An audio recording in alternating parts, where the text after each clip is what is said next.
E a compulsão alimentar? Esse é outro assunto que nós vamos discutir aqui.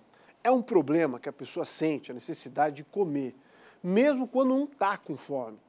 E não deixa, né, de se alimentar apesar de estar satisfeita. É um distúrbio que gera culpa, pode levar à depressão e está na pauta de hoje do Balanço Geral. Vamos ver.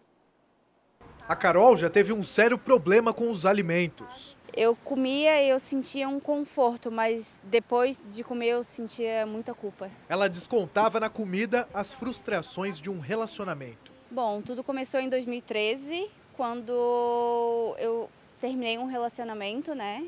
Que eu era muito apegada a essa pessoa e eu me vi desesperada e o meu único refúgio realmente foi a comida e eu estava sem emprego, sem estudo, não sabia o que fazer da vida e ficava muito em casa, então a comida era o meu único refúgio. A compulsão alimentar dominou a vida dela desde 2012. Só no ano passado a Carol conseguiu ajuda e mudou essa relação com a comida.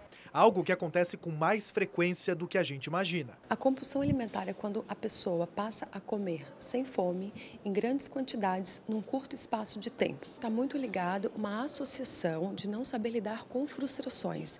Então a pessoa, em vez de ficar frustrada, o alimento está ali mais disponível, mais acessível, ela acaba comendo como um recurso muito pequeno, porque em vez de elaborar, ela come. E as estatísticas comprovam que as mulheres são as mais suscetíveis.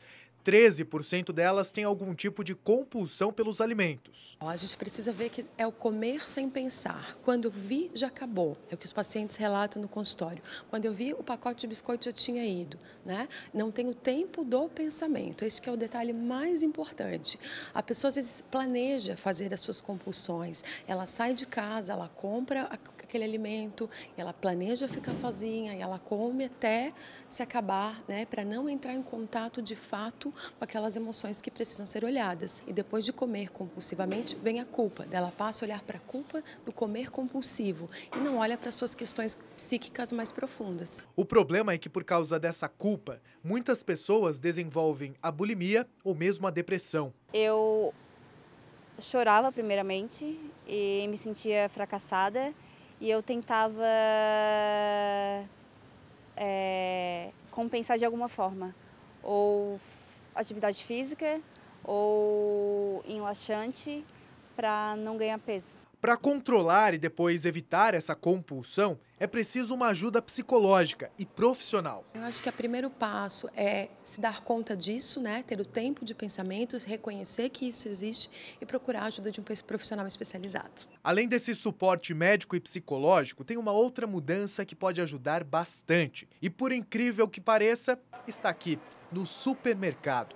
Basta saber escolher os alimentos. Dentre as várias opções, olha ele, o limão.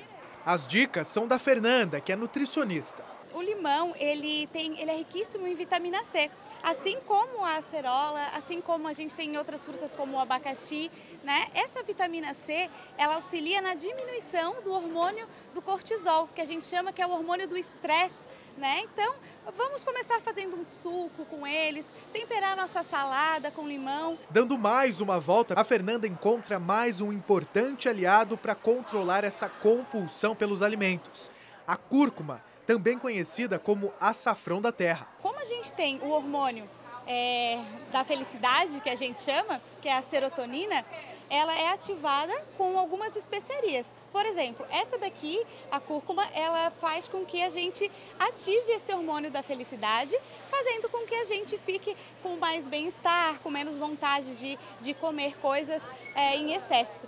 Né? Dá para utilizar ela no ovo, por exemplo, num café da manhã, dá para utilizar ela para fazer chás e até suco. Separando mais alguns alimentos para essa cestinha de compras, encontramos eles, os cereais integrais. Quem tem essa compulsão por alimento precisa de alguns alimentos que geram mais saciedade durante o dia. Então a gente tem umas dicas bem interessantes, que é a quinoa, que a gente pode fazer N tipos de receitas com ela, como um risoto, que a gente pode utilizar tanto no almoço quanto na janta. E a gente tem a dica também da semente de abóbora, que a gente já pode fazer um link junto com aquela cúrcuma que a gente estava falando, que era o hormônio da felicidade. Fazer um snackzinho dela como um lanche da manhã ou aliada a uma fruta como um lanche da tarde. E tem mais, nessa vitrine com produtos bem apetitosos, também é possível encontrar opções para ajudar na recuperação do organismo. Ele é muito importante por causa do probiótico, né? A nossa alimentação precisa desse probiótico, que são umas bactérias boas, que vão atuar no nosso intestino, né? Fazendo melhor absorção, melhor digestão dos alimentos. Que a gente brinca é que é o nosso segundo cérebro, o nosso intestino, né? Então, para tudo funcionar, a gente precisa que nosso intestino esteja trabalhando com excelência. A orientação é não excluir por completo nenhum alimento, para evitar compulsão na hora do desespero. E ainda é fundamental garantir uma boa hidratação. A gente confunde muito, e isso não é você, não sou eu, não é outra pessoa, é todo mundo. A gente não consegue ter essa diferença do que é fome e do que é sede, né? Então, uma boa dica seria manter o corpo sempre hidratado. Assim a gente não faria essa confusão e acabaria comendo em vez de beber a água. Só agora, depois de quase 2 anos de tratamento e 20 quilos a menos, a Carol descobriu todas essas dicas e também conseguiu outros apoios para deixar de lado a compulsão alimentar. Hoje eu olho assim, a minha relação com a comida é uma coisa mais saudável, assim. Até porque eu não sou mais restrita. Eu como o que eu tenho vontade, na hora que eu quero. Eu não sou assim, eu quero um chocolate, eu como.